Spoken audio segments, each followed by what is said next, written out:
Guys দেখো, আমার শ্বশুরবাড়ির আমগুলো পেকে যাচ্ছে, তার জন্য আমি আর আমার বড় ননদ মিলে এখনই এই গাছের আমগুলোকে পেড়ে ফেলবো। তার জন্যই আমি এই আফ্রিকার জঙ্গল টিনের চাল পার হয়ে চলে যাচ্ছি আমাদের ছাদে, কারণ আমাদের ছাদে কোনো সিঁড়ি নেই, কারণ আমরা গরিব। গরিব হই আর যাই হোক, আমাদের একটা ছাদ আছে এটা। তারপরে আমার বড় ননদ গাছে একটা পাকা টুসটুসে আম পেলো আর এটাকে গাছ থেকে খাওয়া শুরু করে দিল বাদুরের মতো করে। দেখেন কত টপ টপের রস একদম গাছের আমে। আর দেখো, আমাদের এই ছাদটায় আসা হয় না, তাই ছাদটা কত পরিমাণ পিচ্ছিল হয়ে গেছে বৃষ্টির পানিতে। কিন্তু আমি এখানে আম দেখেছি অন্য একটা গাছের, আর সেই আমটা পাড়ার জন্যই যাচ্ছিলাম।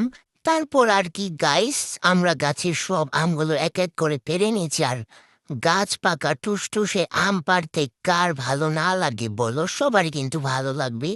আর আমার কিন্তু অনেক ভালো লাগে আমগুলো পাড়তে।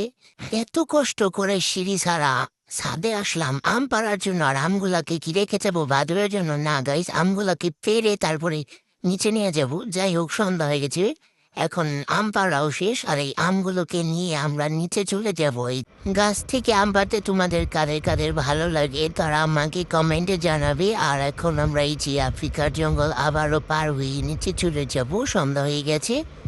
গাইস, তোমাদেরকে আমার ভিডিওটা ভালো লেগেছে, তার জন্য তোমরা ওয়েট করবে নেক্সট ব্লগের জন্য। আচ্ছা গাইস, টাটা, বাই বাই।